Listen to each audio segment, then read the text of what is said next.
वक्फ पर विवाद, मोदी सरकार वक्फ अधिनियम में बड़े संशोधन। एआईएमआईएम नेता ने उठा दिए सवाल, इन्हें मस्जिद से लेकर नमाज, अब वक्फ से नफरत। केंद्र की मोदी सरकार वक्फ अधिनियम में बड़े संशोधन करने जा रही है। इसी सत्र में संसद में संशोधन विधेयक लाने पर विचार किया जा रहा है। इससे पहले शुक्रवार को कैबिनेट की बैठक में वक्फ अधिनियम में 40 संशोधन के प्रस्ताव को मंजूरी दे दी गई है। संसद में संशोधन विधेयक पारित होने के बाद वक्फ बोर्ड की अनियंत्रित शक्तियां कम हो जाएंगी। बोर्ड में किसी भी संपत्ति पर बिना सत्यापन आधिपत्य घोषित भी नहीं कर सकेगा। इस मामले में महाराष्ट्र में विरोध नेताओं ने मत व्यक्त किया है। मुंबई में कांग्रेस नेता नसीम खान ने कहा कि मोदी सरकार वक्फ अधिनियम में बड़े संशोधन मामले को लेकर महाराष्ट्र कांग्रेस के नेता नसीम खान ने कहा है कि जो प्रॉपर्टी वक्फ में तब्दील हुई है वह हमेशा वक्फ का ही होगा।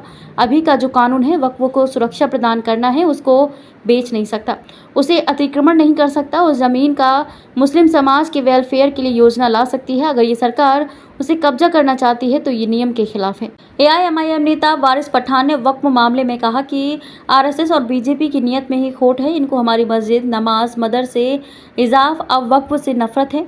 हमारे मुसलमान की प्रॉपर्टी ये हासिल करना चाहते हैं। वारिस पठान एआईएमआईएम नेता, पहला वक्फ अधिनियम 1954 में पारित किया गया, पहला संशोधन 1995 में और फिर 2013 में दूसरी बार संशोधन किया गया। दुनिया के किसी भी देश में वक्फ बोर्ड के पास इतनी शक्तियां नहीं हैं, यहाँ तक कि सऊदी या ओमान में भी ऐसा कानून नहीं है। एक बार जब कोई ज़मीन वक्फ के पास चली जाती है तो उसे पलट नहीं सकते। पावरफुल लोगों ने वक्फ बोर्ड पर कब्जा कर लिया है। भारत में वक्फ संपत्ति दुनिया में सबसे ज़्यादा है और 200 करोड़ का भी राजस्व नहीं आ रहा है। यहाँ तक कि केंद्र सरकार, राज्य सरकार या अदालतें भी इसमें हस्तक्षेप नहीं कर सकती। वक्फ बोर्ड पर नियंत्रण रखने वालों के अलावा अन्य लोग भी इस कानून के खिलाफ हैं। सच्चर कमेटी ने भी कहा है कि वक्फ बोर्ड में पारदर्शिता होनी चाहिए। वक्फ संपत्ति का उपयोग सिर्फ मुसलमान ही कर सकते हैं। वक्फ बोर्ड की जो प्रॉपर्टीज हैं उनकी पावर कम करने की कहीं ना कहीं कोशिश की जा रही है। किस तरीके से देखते हैं सर आप? देखिए, वक्फ बोर्ड का जो नियम है, कानून है, वो इसी तरह से बनाया गया है कि वक्फ बोर्ड की जमीन वंश से वक्फ, ऑलवेज वक्फ। उसका मतलब ये होता है कि एक बार जो प्रॉपर्टी वक्फ में डिक्लेयर हुई है वो हमेशा के लिए वक्फ में ही रहेगी। मुझे पता नहीं है, अभी का जो कानून है वो वक्फ की प्रॉपर्टियों को सुरक्षा प्रदान करता है। वक्फ के नियम के अनुसार, वक्फ के एक्ट के हिसाब से उस वक्फ की प्रॉपर्टी को कोई गलत तरीके से बेच नहीं सकता, कोई इंक्रोचमेंट नहीं कर सकता, कोई एक्विजिशन नहीं कर सकता। वो अल्पसंख्यक समाज के, खास करके मुस्लिम समाज के वेलफेयर के लिए वहाँ पे योजनाएं लाई जा सकती हैं, वहाँ पे डेवलपमेंट किया जा सकता है, ताकि देश के जो अल्पसंख्यक मुस्लिम समाज हैं उनको मुख्य धारा में लाने के लिए, चाहे शैक्षणिक क्षेत्र के माध्यम से हो, सामाजिक क्षेत्र से माध्यम से हो, ये वक्फ की जमीनों का उपयोग किया जाता है। अब अगर केंद्र सरकार कोई ऐसा मसौदा तैयार कर रही है, अगर उसमें कुछ हस्तक्षेप करना चाहती है, वक्फ की लैंड में, वक्फ के एक्ट में अमेंड करके अगर भारत की सरकार अपना हिस्सा लेना चाहती है, अपना अधिकार जमाना चाहती है, तो वो गलत है, उसको कोई बर्दाश्त नहीं करेगा, वो नियम के खिलाफ है। वक्फ केला तर ते परमनंट ते वक्फ असते, त्याच्यामध्ये कुठल्याही प्रकारची छेडछाड होऊ शकत नाही। वक्फ कायदा जो 1995चा झालेला आहे, ते कायदा एक दोन वेळा दुरुस्ती जाऊन एक चांगला प्रकारचा कायदा वक्फ मिल्कियतच्या संरक्षणासाठी केंद्र सरकारने केलेला आहे आणि तो वक्फ कायदा राहिला पाहिजे। आता जी बातमी येत आहे, जर म्हणतोय, जर त्या नवीन काय अमेंडमेंट भारतची केंद्र सरकार आणत असेल आणि वक्फ कायद्यामध्ये हस्तक्षेप करून वक्फ मिल्कियत मध्ये काहीतरी आपला भारत सरकारचा दावा करून किंवा संबंधित मंत्रालयाचा हस्तक्षेप करून वक्फ मिल्कियत मध्ये काही तडजोड करण्याचा जर प्रयत्न करण्याचा अमेंडमेंट आणत असतील तो चुकीचा आहे।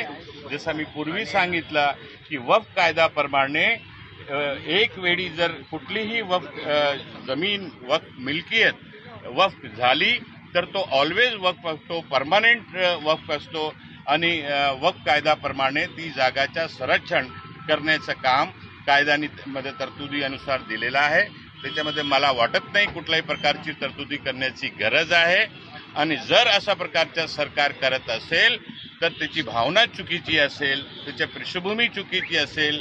काही ठराविक लोक देखिए, हम तो पहले से ही बोलते हैं कि हमको बीजेपी की, आरएसएस की नीयत में ही खोट लगती है. इनको हमारी हर चीज से नफरत है. आप देख लीजिए, हमारी मस्जिद से नफरत, नमाज से नफरत, मदरसे से नफरत, हिजाब से नफरत. अब ये वक्फ को लेके आ गए लोग.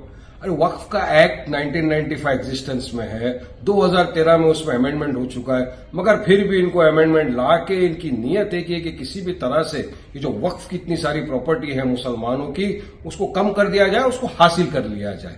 अरे ये वक्फ की प्रॉपर्टी है. सुप्रीम कोर्ट ने कहा once a Waqf always a वक्फ. आप उसका ना बेच सकते हो, ना थर्ड पार्टी राइट्स क्रिएट कर सकते हो, आप उस पर कुछ नहीं कर सकते हो. जब कोई इंसान वक्फ करता है, जैसा हमारे बुजुर्गों ने चैरिटी के हिसाब से वक्फ किया है, काफी सारी मस्जिदें उसमें बनी है, मदरसे बने हैं, काफी सारे कब्रिस्तान वहां पे बने. तो जब कोई इंसान एक प्रॉपर्टी को वक्फ करता है तो उसकी कानूनी प्रतिक्रियाएं होती है. उसके बाद गवर्नमेंट का गैजेट आता है, नोटिफिकेशन होता है, उसके बाद वो प्रॉपर्टी का ये होता है. मगर सरकार को नहीं, उसमें भी सरकार को इंटरफेरेंस करना है, बीजेपी को, आरएसएस को उस पर इंटरफेरेंस करना है. 2022 में जब उत्तर प्रदेश सरकार ने नोटिफिकेशन निकाला था सर्वे का, वक्फ प्रॉपर्टी का, तब भी हमने आपत्ति उठाई थी. हमको यकीन था, हमको मालूम था कि बीजेपी का ये जो सर्वे कराना है सिर्फ एक ढकोसला है. इनकी नीयत में खोट है. इनकी नीयत है हमारी वक्फ की प्रॉपर्टियों को हासिल करना. ये इनकी नीयत थी और आज देखिए वही साबित हो रहा है. ये जा रहे हैं अभी अमेंडमेंट कराने, बिल इंट्रोड्यूस कर रहे हैं. देखते हैं पार्लियामेंट में क्या होता है. लेकिन ये जो इतनी सारी मस्जिद है, मदरसे है, ये सब अगर इनका बोलना, ये जो मैंने मीडिया के माध्यम से सुना कि डिस्प्यूट है उसके अंदर, वो देखना है. अरे अगर डिस्प्यूट कोई है, प्रॉपर्टी के अंदर कुछ है, तो कोर्ट डिसाइड करेगी. जुडिशरी है. आप जुडिशरी का पावर लेके वक्फ का जो बोर्ड है उसको क्यों कमजोर करना चाहते हो आप? यानी आप चाहते हो कि वक्फ की जो जितनी प्रॉपर्टी उसको हासिल करना. अब देखते हैं पार्लियामेंट में बिल आने, तो उसके बाद क्या होता है बात करेंगे. संभाजी नगर में महाराष्ट्र नवनिर्माण सेना के कार्यकर्ताओं ने हथनूर टोल नाके पर टोल बंद करने की मांग को लेकर सड़क रोको आंदोलन किया. मनसे कार्यकर्ताओं का आरोप है कि केंद्रीय मंत्री नितिन गडकरी ने लोकसभा में कहा था कि 60 किलोमीटर के दायरे में टोल नाका नहीं होगा, लेकिन कन्नड़ तालुका के हथनूर में ये टोल नाका 40 किलोमीटर के दायरे में है, जो अवैध है. इसलिए मनसे ने इस टोल नाके को बंद करने की मांग को लेकर सड़क रोको आंदोलन किया. हा जो टोल आहे हा नियमात नसून अशी घोषणा नितीन गडकरी साहेबांनी संसद केली होती. त्या नियमानुसार हा टोल बंद झाला पाहिजे आणि तालुक्यातील जनतेला, शहरातील जनतेला आधार कार्डद्वारे फ्री सोडण्यात यावे, म्हणून हा टोल बंद व्हावा यासाठी हे आंदोलन करतो आम्ही. ही आमची मागणी मान्य नाही झाली तर महाराष्ट्र सेनेच्या वतीने हा टोल नक्की सोडण्यात येईल. माधव शशांक अशोकराव महादानी शहर अध्यक्ष कन्नड. ऍक्च्युअली हा टोल 60 किलोमीटर म्हटल्यावर तेलवाडीच्या पुढे पाहिजे होता, पण या शासनानं म्हणल्यापेक्षा काही लोक मिळालेले असतात त्यांनी. कारण की नितीन गडकरी साहेबांनी सांगितलेलं आहे, सरळ सांगितलेलं आहे की हे डिपार्टमेंट ऐकत नाही की हा टोल कसा करायला पाहिजे म्हणून. हा 60 किलोमीटर मध्ये नसून हा 43 किलोमीटर आहे. इथले शेतकरी आताच सांगितलं लोकांनी, इथं अँब्युलन्स नाही, इथं शौचालय नाही, इथे लोकांना इकडे एका लोकांचं शेत इकडे आहे तर त्याला 4 वेळेस चक्रा मारावं लागतात. हे 4 वेळेस हे लोक त्या गाडीचे पैसे वसूल करतात. त्यामुळे हा टोल हा बंदच झाला पाहिजे. नाही तर तालुक्यातल्या पूर्ण कन्नड तालुक्याला 20 किलोमीटर नाही म्हणत मी, पूर्ण कन्नड तालुक्याला हा टोल माफ झालाच पाहिजे. साधा आधार कार्ड जर त्यांनी दाखवलं तर आधार कार्डवर त्याला ती पास दिली गेली पाहिजे. त्याच्याकडून कुठलाही शुल्क वसूल नाही झाला पाहिजे अशी आमची मागणी आहे. यांनी जर नाही ऐकलं, हे आता म्हटले आम्हाला निवेदन द्या, तर निवेदन दिलेलं आहे 15 दिवसापूर्वी आणि ते म्हणतात आम्ही वरिष्ठांना कळवू. आता हे किती दिवसात कळवतात आणि काय ऍक्शन घेतात, हे पत्रव्यवहार कधी करणार आहे हे अजून यांनी आम्हाला सांगितलं नाही. यांनी जर आम्हाला व्यवस्थित सांगितलं, आमचं समाधान केलं आणि सर्व नियमानुसार डिजिटल बोर्ड लावलेत, बाकीच्या काही व्यवस्था केल्या तर हा टोल हा चालू देऊ. ते पण कन्नड तालुक्यात चर्चा झाली त्यात काय थोडं निघालं. आमची जी मागणी आहे, अवैध टोल हा बंद झाला पाहिजे. हा टोल नियमात येत नाही. हा 60 किलोमीटर आत येत नाही. 60 किलोमीटर तेलवाडी येतो, तेलवाडी पैसे आत 43 किलोमीटर वर. नितीन गडकरी साहेबांच्या घोषणेनुसार हा टोल बंद व्हायला पण इतके दिवस पण केलेलं नाही येणार. कायदे वगैरे काय ते धाब्यावर वगैरे. आता जी चर्चा झाली आमची, सगळे मीडियावाले, सगळे अधिकारी, पोलीस प्रशासन आहे, सगळे त्यांचे कर्मचारी, त्यांचं म्हणणं आहे का बुवा असा कोणता नियम असतो म्हणजे नियमात हा टोल हा बंद करता येणार नाही. मग म्हणजे याचा अर्थ नितीन गडकरी साहेब लोकसभेमध्ये खोटं बोलले, त्यांचं नाही ते अधुरं बोलले. आता अधुरं जर बोलले मग काय त्यांचं काम पूर्ण बोलणं, पूर्ण चर्चा करणं, जनतेला लोकसभा देते, कायदे तयार केले जाते ना. तिथे देशाचं पुरं काम केलं जातं, तिथून टॅक्स वसूल केलं जातं, गॅसचे भाव वाढले जाते, पेट्रोलचे भाव वाढले जाते, सगळे वाढले जाते. मग तिथून निर्णय त्यानं चुकीची घोषणा केली का? त्यांच्या गोष्टीनुसार हा टोल नियमात नाहीये. हा टोल 60 किलोमीटर आतमध्ये हा बंद करा ही आमची मागणी होती. आता ती चर्चा काही करू राहिली, ते कायदे धाब्यावर. आता कायद्याचा जर विचार केला तर इथं तसं काय डिजिटल बोर्ड नाही, वसुली किती होत्या, काय होत्या, शौचालय नाही, अँब्युलन्स नाही. मग आता या टोलचं काम हे कायद्याच्या चौकटीमध्ये का कायदेशीर आहे का? नाहीये. मग आमचं म्हणणं आहे स्थानिक ठीक आहे टोल बंद करा नाही तर नका करू, पण स्थानिक जे नागरिक आहे ना त्यांना आधार कार्डावर पास द्या. त्यांची लुटमार कुठेतरी बंद झाली पाहिजे. आणि ती मागणी घेऊन आम्ही आज बसलेलो आहे. बघा आम्हाला बी कळत आहे कायदा आहे, कायद्याच्या चौकटीमध्ये राहून काम करणं. आम्ही जर आम्हाला कायदा नसता कळाला, लोकतंत्र नसतं कळलं तर आम्ही रितसर निवेदन नसते दिले, तोडफोड केली याच्यासाठी म्हणजे स्टाईलमध्ये.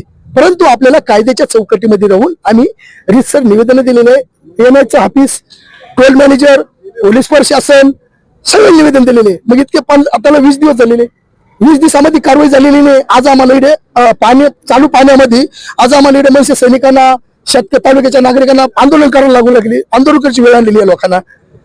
आणि आता इकडे एवढा पोलीस बंदोबस्त साहेब, हे कशासाठी?